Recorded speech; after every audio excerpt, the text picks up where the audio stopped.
Welcome back, nerds. Fino here with a guide for Fujino Asagami. She's an Arts Buster hybrid archer and one of the rarest servants in Fate Grand Order. But is she good? Let's figure that out. Her kit's a good place to start. Skill 1 is Mystic Eyes of Distortion. It's a Buster amp and P-Gain amp, and it lets her ignore defense buffs, all for 3 turns. The defense ignoring part is pretty spicy given that it's not tied to an NP. That's pretty rare. Skill the second is Clairvoyance, Darkness. This gives sure hit and flat stars, capping at 15. A nice bit of utility, but nothing special. Skill 3 is Remaining Sense of Pain. This cuts down Fujino's max health by 2k, but gives her damage reduction and guts, all for 3 turns. The damage reduction caps at 2000, which is pretty neat and makes Fujino reasonably tanky outside of NP turns, especially when you pair it with defensive class advantage. The drawback applies to maximum health, so if you're already missing 2k from damage, may as well pop it to get chunky. Fujino's Noble Phantasm is Mystic Eyes of Distortion, not to be confused with Skill 1. It's a single target buster attack that applies a single instance of Buff Block. Its overcharge effect is to reduce attack. Buff Block is pretty cool, though Saber enemies generally don't spam defensive cooldowns outside of like Chevalier Daon. With all this in mind, let's take a look at some teams. First in line we have the most boring and obvious application for Fujino. You've got a buster character, you roid him up with Merlin. Fujino can provide her own stars for a turn, which lets you keep momentum while you get the Garden of Avalon Doomsday Machine rolling. Now, Fujino isn't really a crit character, but this approach lets you get more sustained damage and survivability without much downside. Tragically, I have to inform you that despite my best attempts, Merlin will be a frequent side in the next few minutes. Upping the spice just a little bit, we've got a collection of archers with buster and Ps and gain skills. In other words, servants that have to get it up the hard way. Now, Gilgamesh and Tesla cheat on account of their charge skills, but by and large, they're stuck in a similar situation. Once you blow your load, you're stuck sitting there and you have to arch chain back up to full mast. Or at least try. Arch chaining with multiple hybrids is pretty rough. Realistically, what you'll end up doing is popping your gain skills and chugging along as normal, either with a Buster first card for damage or an Arts 1 for meter. Tesla and Nobunaga are kind enough to share their buffs with the whole team, so consider them to be the upper rung of this sort of team. I mean, it's kinda jank either way, but if your account is especially unbalanced, you may find yourself running this sort of setup. May as well keep the option open. Strangely enough, Fujino works pretty well with David. He gives a party-wide attack buff, and Harp of Healing gives an out against enemy NPs. Comboed with Merlin's Illusion, you can cheat death a lot more often than you'd think. With an arts deck, he enables more reliable arts chaining than a lot of other archers, and here's a nice bonus. His NP bypasses evasion and applies skill seal. Switching off between him and Fujino, you can lock enemies out of key buffs, maintain damage against evasion, and run offensive CEs at the same time. I can't imagine their blind date ending well, but as a working duo, David and Fujino get things done. Flat damage reduction wasn't something you could really abuse for a long time, but Remaining Sense of Pain gives a substantial 2k. Combined with other sources of flat reduction, or I guess actual defense buffs if you want to be boring about it, you can enter the ballpark of nullifying regular attacks some of the time. Most obviously, Mash has 2k for a single hit on her first skill, and a couple hundred on Lord Camelot. Waver gives 500 on his party defense buff, giving a total of around 5k flat damage reduction for Fujino, at least for a single hit. That's okay, but down the line we get 2 other servants that enhance the meme. Murasaki has 1000 for 3 hits on a skill, and Lanling has 1500 for 3 turns on a Noble Phantasm that he can feasibly spam. Of course, Lanling is a Saber, so the applications of his team-up with Fujino are pretty constrained. There's also the trade-off that flat damage reduction doesn't deal with enemy NPs super well. Solid for brawling, but percentage defense is still king overall.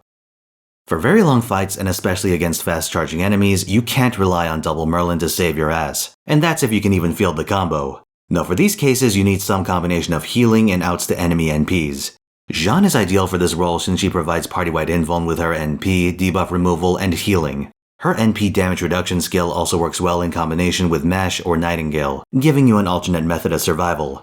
The other options are mostly obvious except for Mr. Asclepius, who won't be in the game for a while. He's notable for being a very powerful 3-star healer whose kit includes NP seal and a party-wide NP gain buff. Definitely someone to headhunt when the time comes.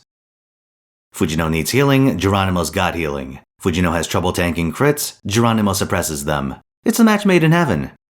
Yeah, this team is a good example of synergies on paper not really translating to results in-game. Remember to check the numbers because Mr. G does not deliver.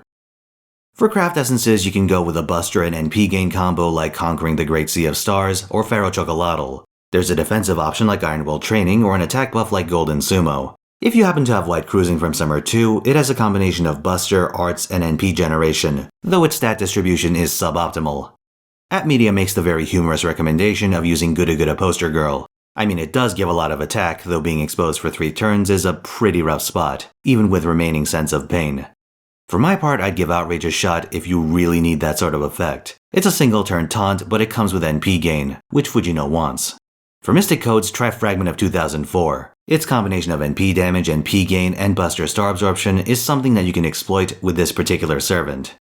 Command codes are coming later this year, and Summer 3 will bring First Servant, which gives you a small flat damage reduction when you attack with its applied card. It's only for a single turn, but Fujino makes better use of it than most other servants. Fujino is an interesting character. She has the highest attack of all 4-star archers, though she's in a bit of a bind when it comes to exploiting that. Her only personal steroid is a Buster buff, so she needs a lot of external help to really do work with that stat line. Not to mention the 0.95 multiplier on archer damage, which doesn't do her any favors. Fujino is also unfortunately the kind of servant that makes you hemorrhage bronze materials. Getting her max leveled and skilled requires 88 Void Dust, 126 Bones, 180 Fluid, and 180 Stakes. That's fucking nasty, and I know there's gonna be someone who goes, material cost should never factor in whether you roll for someone or not. Or some hippie shit like that. Pop quiz, hotshot. What if you have 2 servants that are waifus to a similar degree and you want a budget between them? One of them bankrupts your bronze materials and the other doesn't. Who do you pick? Maybe not a hard question for a Fujino superfan who might miss the point and ignore the similar degree part, distracted by daydreams of getting their dick turned into a pretzel, but being mildly interested or lukewarm on a servant isn't exactly a rare situation for most people. That's when you start making cuts.